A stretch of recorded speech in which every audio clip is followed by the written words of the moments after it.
We are now going to have a discussion all about what it takes to have the business ready for successful self-service. And I'm joined by a fantastic panel to do exactly that. Thank you each for coming into the studio today to join me to talk about what is a very exciting topic for certain. Let's begin by doing a quick round of introductions. Patrick. Sure. Patrick Mcgraw. I'm the Director of Global Analytics Integration at Colgate-Palmolive, a career CPG analytics guy. Thank you, Patrick. Govind. Yep. I'm Kunde Govind. You can call me as Govind, and I'm heading the scientific data management and self-service analytics tools development across the Jackson Laboratory. And I have 2 decades of experience in managing research data in both pharma as well as in research institutions. Amazing, thank you. I'm Shu Chen. I am the head of business intelligence and insights of Ascot Group. Ascot is a specialty insurance helping mid-sized to small-sized companies in the US. Echoing Patrick, I'm a career insurance data analyst person. Amazing. Well, thank you again, each of you, for joining us. And I love the fact that you come from very different industries. I think that's going to be an interesting part of this discussion here today. Now, those who regularly watch and take part in the festival and other content know that I love a scale, and I always love bringing them out on panels because I think it helps us set the scene a little bit. So, humour me. 1 being self-service is completely off the table at the moment. 10 being self-service superstars. The business are totally bought in and they're doing it all themselves pretty much. Where would you put yourselves on that scale at the moment? Shu. I think we'll put Martin Company in 6. And it's like, I think part of the key metrics, we're self-service good enough. And we still have a lot of other works to do, but so that's what we're going to go with 6. Okay. Yeah, I would say since we are in the research space, we have a lot of heterogeneous data. I would probably say 6 to 7, probably. Yeah. Well, no pressure, Patrick. But gravitate to the mean here, right? So I'd say probably in that same kind of range of 5 or 6. I mean, we're on that journey, I think, all of us to different degrees and different pockets of the development of self-service within our organization. So, yeah. No, I often say when it comes to my scales, if anyone ever puts themselves at the top of the scale, they're either going to get lots of comments or they're going to get lots of job offers for certain. Yeah, that's right. That's for certain. So when we are talking about self-service and the business, what are you thinking about? And I'm going to leave that really open because I think it's such a big world, and I'd love to know from each of your individual perspectives. When I say self-service in the business, what are you thinking about, Patrick? It starts with what business questions, I think, for what situations, what contexts, what use cases, where does the complexity of the data, of the analytics that we're discussing from a self-service standpoint. In some cases, it's a business intelligence type question, right? Where people are just trying to get at basic data dynamics and marketplace dynamics and so forth. In other cases, it's a lot more complicated. It's simulations, optimizations, and so forth. Absolutely, thank you. Govind, when we talk self-service, what are you thinking? I think the main goal we think, in my perspective, is accelerating research, because that's the goal, right? Because we are a research-driven organization. We have been doing research for more than 90 years. And the other thing we always think about is most of them are open source because we are funded by public funding agencies. So we cannot really make money out of it. And also we cannot do a lot of support. So when we develop something, we focus on publicizing it as well as making sure that it's true self-service analytics, because the research community is going to use those tools outside of the lab. Okay. Sure. I echo with what Patrick's saying. It really depends on the business, because self-service can be a very different thing for different people. Self-service for me is a completely different thing than a self-service for one of my business partners.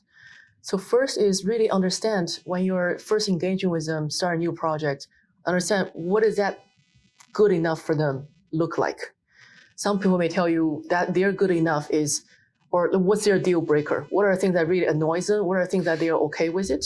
Some people may tell you, I just need to click one button, everything comes out nicely.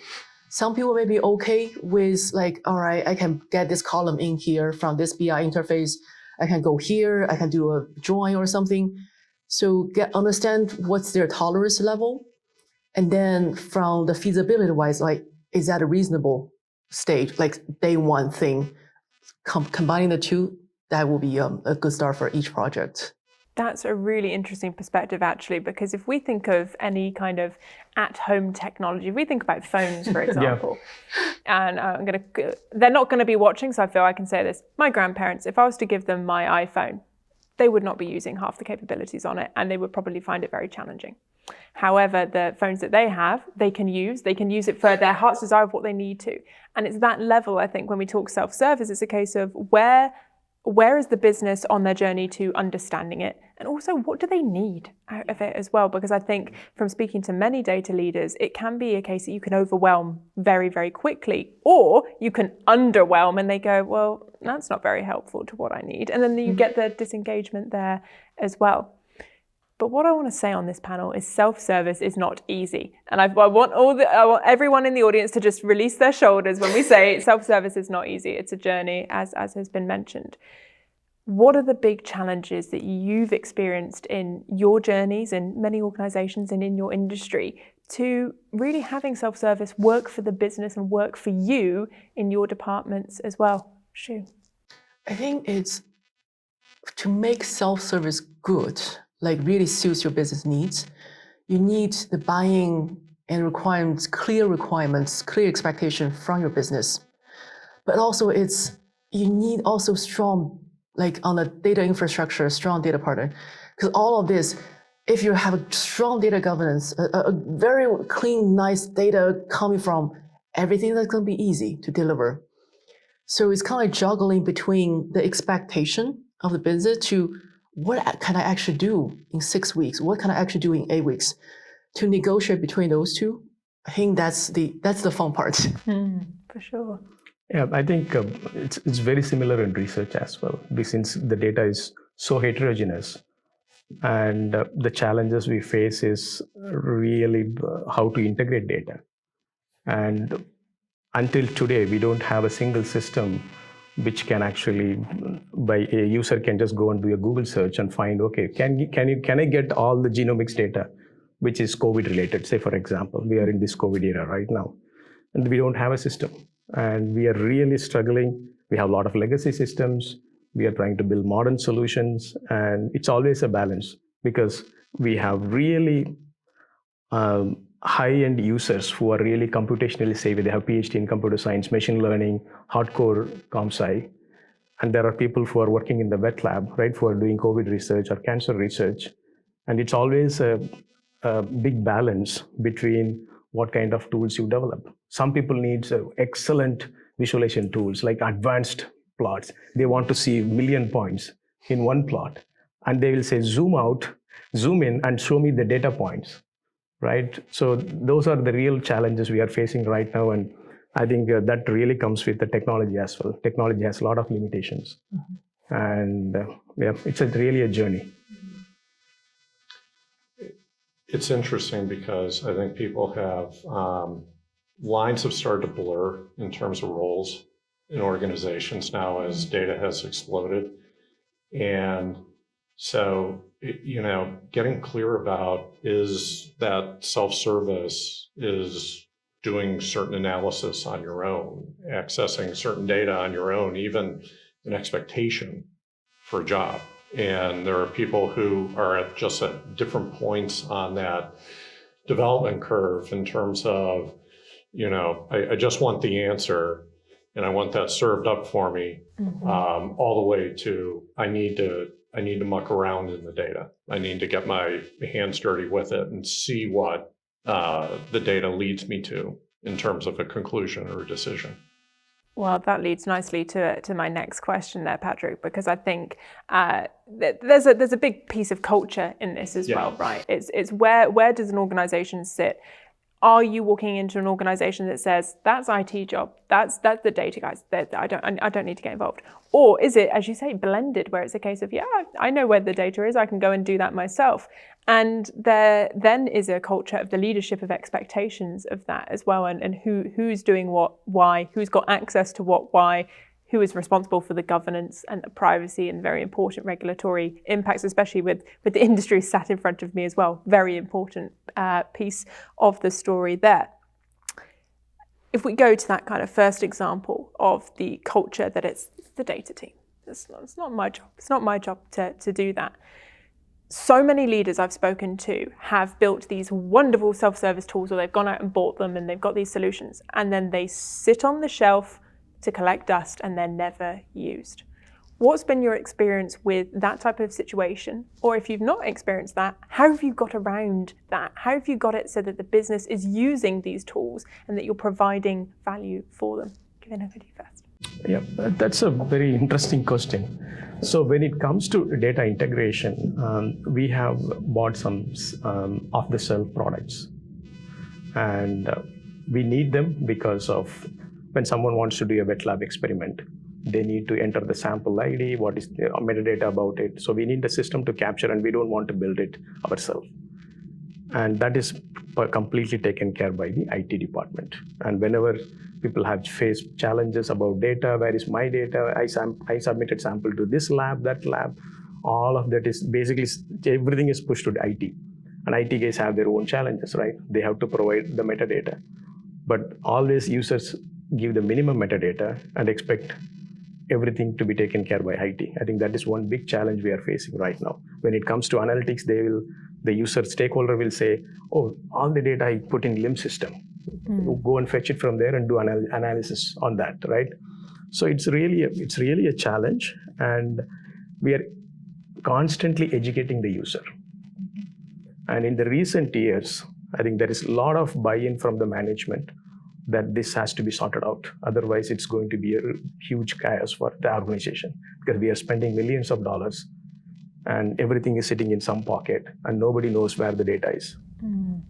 I think we are getting a lot of support from management, and the new current CEO, actually, he has a vision of building a global data science leader in our organization.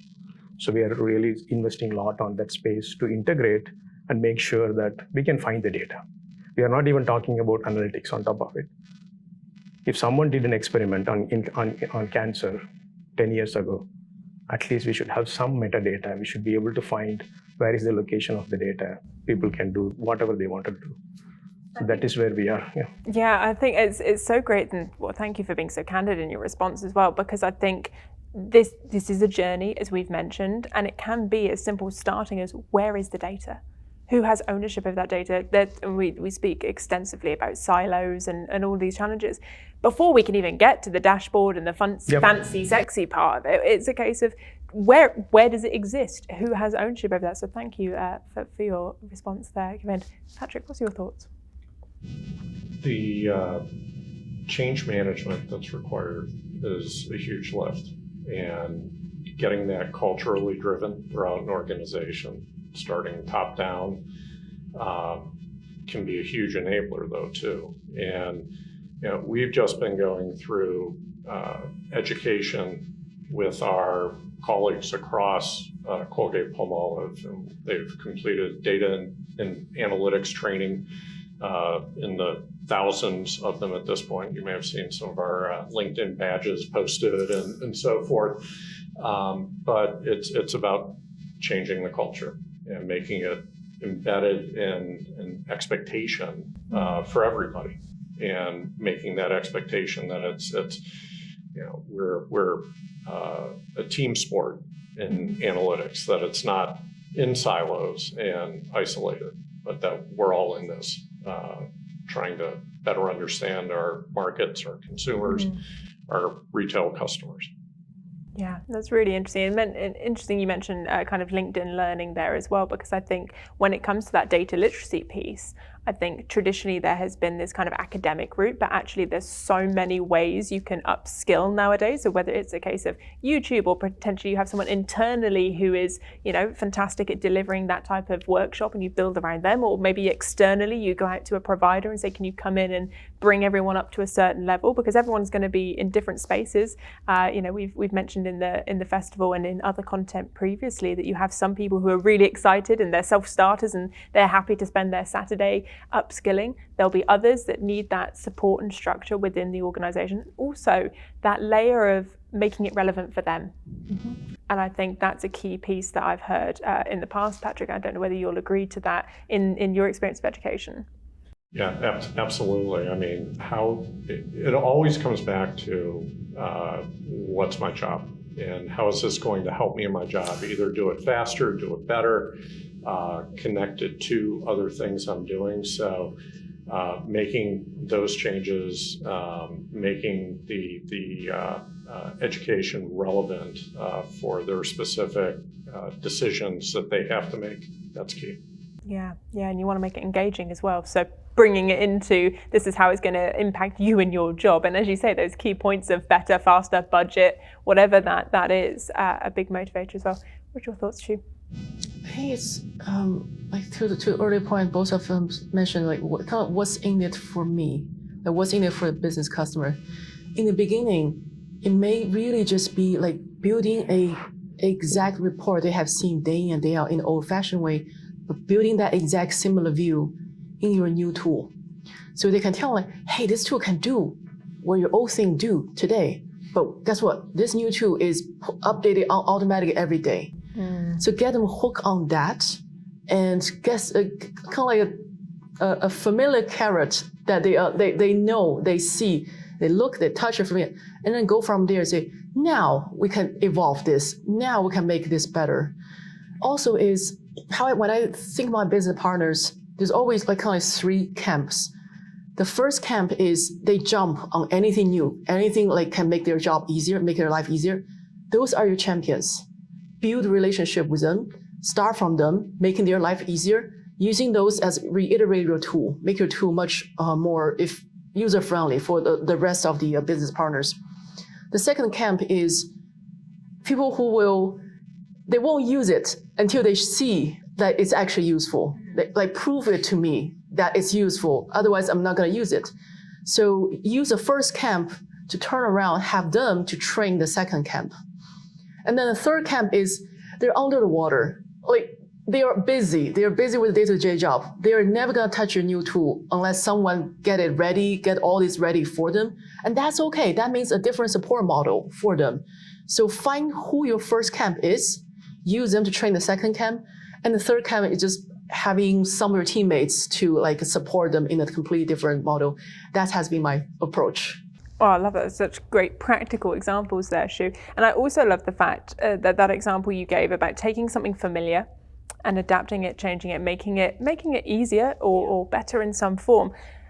So you're bridging that gap. You're not saying, here's something that's completely brand new, really scary change. It's actually, here's something that you see all the time, it's useful to you, but here's the unique value. I think that's a really great example, and I think our audience members will really take value from that.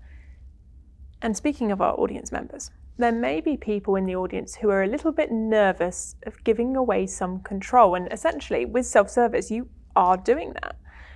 And there's various different tools I know, and I always make the joke that there's death by 1,000 Excel sheets in many organizations, and you can have various data pools, as we mentioned earlier, kind of going around of where's this data come from, how are decisions being made.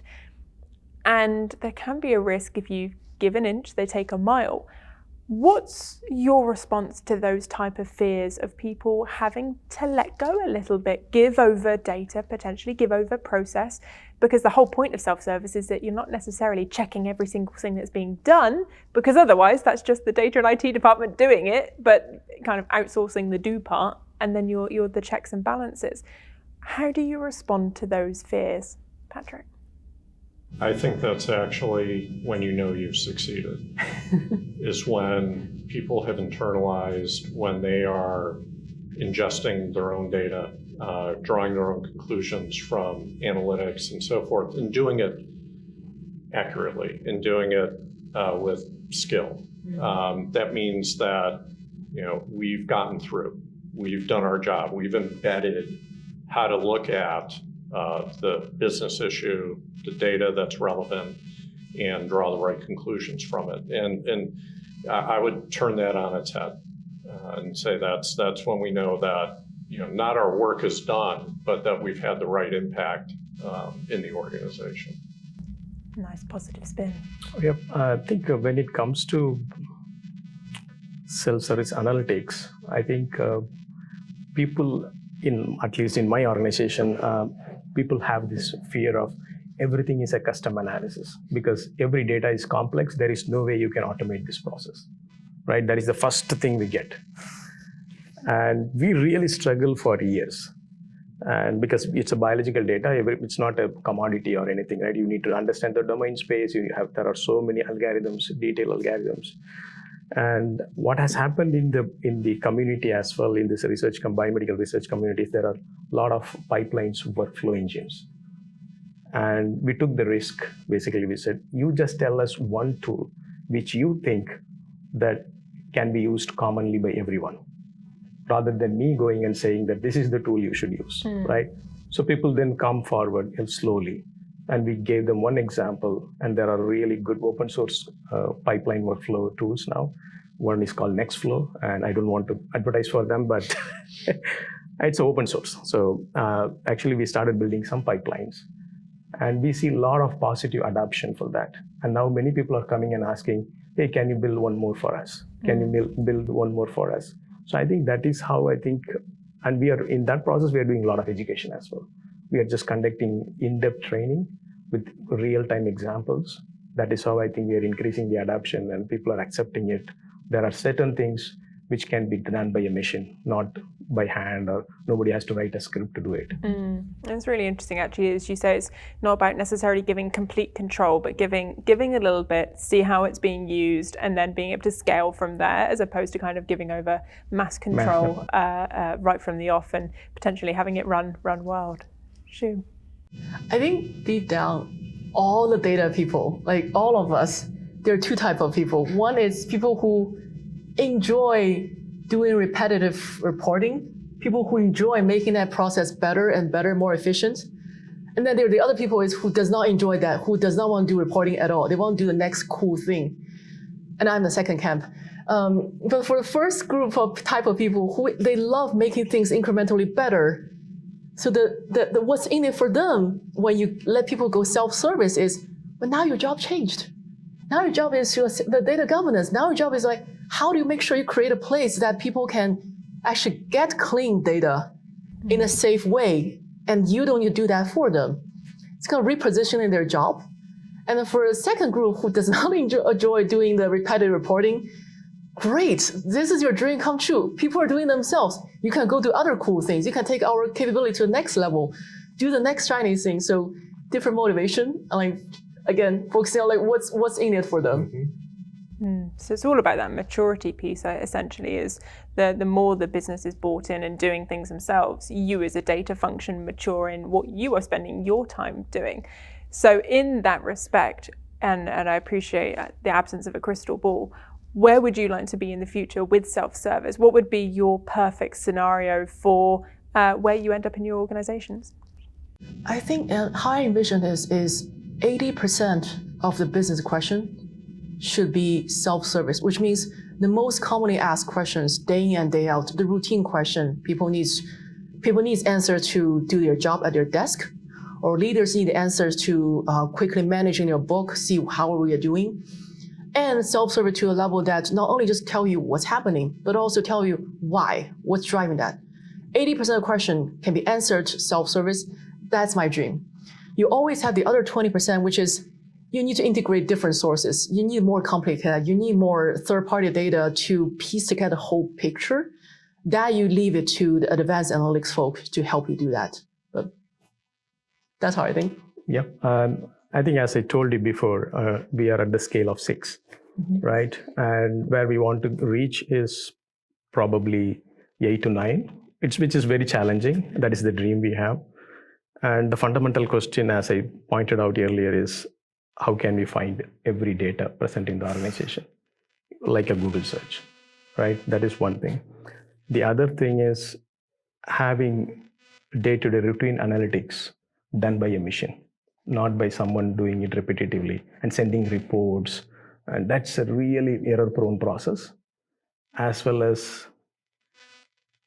it is going to be time-consuming. And I think those resources can learn something different, and they can be actually very much more productive in finding new things, right?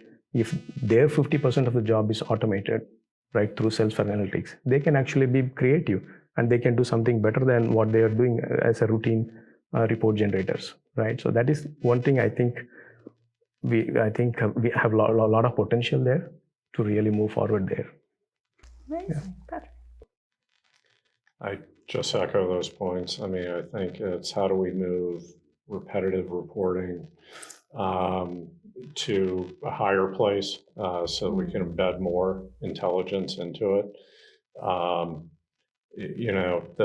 The advanced analytics are fueled by much of that data that is the base is in that repetitive reporting. So if we can embed more intelligence there so that we're getting past the descriptive phase of things and getting people into even doing more predictive things, that would be great. And, I think there's the opportunity to do that with more machine learning capabilities and so forth. For sure. And it's something that I've heard a lot about recently, actually, in the pandemic time. This kind of repetitive reporting just went through the roof. And it was this requirement for a report every hour, if not even more. How are you, Patrick, just on that point, how are you wanting to scale back that, or is the business still demanding that kind of level of insight even now? The basis for a lot of curated, repetitive reporting and so forth, the demand for that can still run pretty high, both among our customer base, our retail customers, as well as everything all the way to Wall Street. So it's not going to go away, but it's how do we make it faster? How do we ensure quality at every step? And how do we make that, though, a lighter lift across the organization? Yeah, because I'm guessing from what you all said there is if your teams are spending all their time creating these reports, there's not a lot of time to do everything else that we've just discussed, right, in terms of that ambition. So practically, how do you see that taking place, those moves towards these future ambitions? How do you see that taking place in your organizations? What are the practical things that you're going to be doing to realize these goals? I think when you come down to the KPI, the key performance metrics and all those, each company you can always almost group into 3, 4, 5 themes. There's money comes in, there's money goes out, and then there's your efficiency overall, and then there's your customer, everything about your customer retention, customer experience. Almost most of these metrics can be put into one of these camps. And then based on your company's strategy and also based on your maturity, it's like, well, am I good enough with the money comes in monitoring? Or do I need more emphasis in the near future for the money goes out camp? So that kind of how like, where do I want to place my priority? That can help you to narrow down, like, where should I work on next first? I can't work on everything, but where should I work on next first that ties into my business needs and business priority? So getting the most important thing to a good enough stage, then you go do other things, looking at other angles. That's how I think about it. Amazing. Good. Yeah, I think in our organization, actually, we are constantly increasing the resources because there is a lot of demand. And as I said, everything is funded by a grant application. So as long as we can justify, we have money here, coming here, we need this kind of analysis. It could be a self-service or it could be a custom analysis, data management. We can hire resources. And one thing we are constantly doing right now is a balance between routine reports versus automation. right? Generating something manually, someone is running a graph database query all the time. It's very complex. It runs for days on the cluster to generate a report. We are not saying no, because if you say no, the customers are gone, right? They're going to complain. So we are actually saying, okay, let's do it and then see how we can automate this and educate the customer as well that, hey, this is something you asked me 10 times in this past 1 week. I see an opportunity here for automation. Can I automate? I can give you some simple UI. You can run it through yourself. You don't need to bug me. And that will open up a lot of doors for them to be much more creative. Because when you give those tools to them, they will not just stop with one query, right? They may start thinking about something else, right? They may see a different result, which the report generator may not even interpret. They generate the report and leave it to the customer, right? To infer. So I think those are the opportunities actually we are highlighting. And it's always education. I would say that's always education. You have to train them, work with them. There are a lot of good days, there are a lot of bad days. So it's a balance and it's a cultural change. Yeah. And I think something else that I want to just pull a thread on there quickly as well as another challenge that we hear a lot of is this fear of automation, what it's going to mean. Am I going to lose my job? We've all heard these. And I think what you've said there, Govind, is really interesting. It's a case of, well, now you've got time to be doing something else that's more creative, that's more exciting, that's using you as a human being.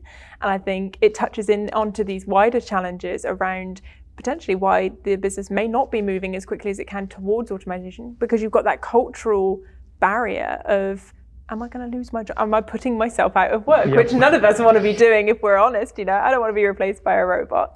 But it's a case of, as I mentioned, being more creative. So I just wanted to pick up on that point as well. Patrick? No, I mean, I think it's, again, how do we create the consistency, get teams to do the work on taxonomies and defining KPIs and so forth to make that reporting automatable, because it can't happen if it's always a bespoke answer to the same kinds of questions repeatedly. So there will be trade-offs as you engage stakeholders on these types of issues, but helping them see the benefits of that consistency, the ability to make the right comparisons, and the ability to look across more parts of the business, more of our activities to make the right relevant comparisons is what's needed. Yeah, and it interestingly kind of links back to what you were saying earlier, Shu, around taking something familiar and updating it as well, because the challenge that you speak of kind of having this bespoke and custom way is you may have a stakeholder that goes, oh, I don't give it to me in this way, I want it very specific in that way. And that's lots of extra work if we're being honest. Whereas if you can do this kind of cultural transformation of taking something familiar, updating it, saying how it's better, suddenly, again, you're not spending all this time customizing something very, very particular for one person or one unit, because that's exactly how they have to have it as well. So it nicely links in there. Now, I mentioned at the start, you're all from very different industries. When it comes to your industry knowledge on a macro sense, where do you think you are on this journey? Would you say that your industries are further in the self-service space? Would you say you're still kind of very much at the early stage? I'm just going to draw on that a little bit, Patrick. I'd say generally for CPG, it comes back to what kinds of analytics and what kinds of business questions. I think there are certain things that we've progressed much more from a self-service standpoint, all the basic market data and so forth, where we've been able to automate much more. But in terms of advanced analytics ingestion, I think different companies are at different points, and even parts of the same company might be at a very different point where new tools are being created and new processes are being built. For sure. Yeah, I think if you take the biomedical research industry, including pharma and academic institutions, I think everyone is facing similar challenge. I have not seen actually a gold standard tool which can solve this problem, right? And the other thing is the analytics space is changing. very fast, right? A lot of ML and deep learning space is really growing super fast, right? And you just go and Google search, right? You will find, okay, this can be automated using deep learning, right? They will come to you and say, hey, I read an article saying deep learning can solve this problem, right? Can you do it? Right. Right? So we are into this era. See, actually one positive thing I see in this is, since the entire world is talking about self-service analytics and data science and stuff like that, right? So there is an opportunity for us to convince a customer and convince a management to get more resources and funding. Right? That is one good thing. The bad thing is everyone is coming up with their own tool because they read something and they come to you and say, hey, I read this, can you implement this? Right? So I think there is a lot of back and forth between the user and the education. Again, I think probably I'm going always to the education side. And we also started a new user experience team, because user experience is the key for this. I can build a wonderful tool. I can use it myself, but when you give it to a user, they will say it's crap, right? I don't know, like the iPhone model, right? Yeah. If I give that to my grandma, what is this, right? It's the same problem, I think. So we are actually spending a lot of energy and money into the user experience side, and then trying to build a strong user experience so that we can actually make, even if you build 20%, 30% of a tool, which will be used widely. I think we are focusing on broader usage as well. Yeah. And I think that will really open up a lot of opportunities for more data science. Amazing. Industry perspective, Shu. Yeah, so insurance industry, our company is 3 years old in the US. It's really young for insurance. We're exactly where we need to be in terms of the self-service. And also, I feel great because right now I work so much with underwriters. How many of you know what underwriters do? We have mortgage, so we have heard underwriter. So to me, underwriters, they are the extreme data nerds, also wearing the sales hats because they need to identify risks, they need to sell more policies, and they need to risk management. So earlier when I described, there are 3 different groups of users, the most hungry, the people who never want to change. 80% of my customers right now, they're in the first group. They just like, give me new things. I want to try new things. I'm on the road all the time. I need to know the data. I need to get easy to data access. I need this, I need that. They are hungry for better tools that they can go use. So it's all like everything I crank out, they're gonna go try it. They're gonna tell me candidate feedback. Oh, no, change that. Oh, that's good. Oh no, keep that. I'm working with a pack of hungry underwriters who just want better data. So I feel really great. That's where we are. Amazing. Well, I mean, many members in the audience very jealous of such a situation for sure. Now, before we run out of time, final question. What would be, given we've touched on so much here today, what would be your one message you'd love the audience to take home from listening to us today? I need to think about that for a second. Can someone else go first? We can get this way, Patrick.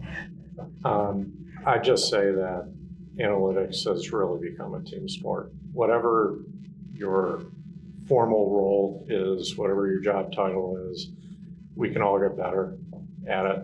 And it's moving so fast that the tools are changing, the data is changing, and that the opportunity for you to impact the business by getting better and getting more self-sufficient is a huge opportunity. Amazing. Thank you, Patrick. Yep, I think we are at the stage where we cannot avoid self-service analytics. So I think the focus should be on the customer buy-in, focus on customer buy-in, educate them, and then utilize them. I think that is the potential. Yeah. I think once people adapt it, then they see the potential. Amazing. Thank you. Shu. I think go back to the first thing we discussed is understand what does Salesforce mean for different customers, and find the ones who shares a similar view of self-service, that capability, that level of self-service look like, or with your view. Use them as your champion to start iterate, to start rolling out this, and then use them to turn around to train other people. Amazing. Well, thank you, each of you, for joining me today.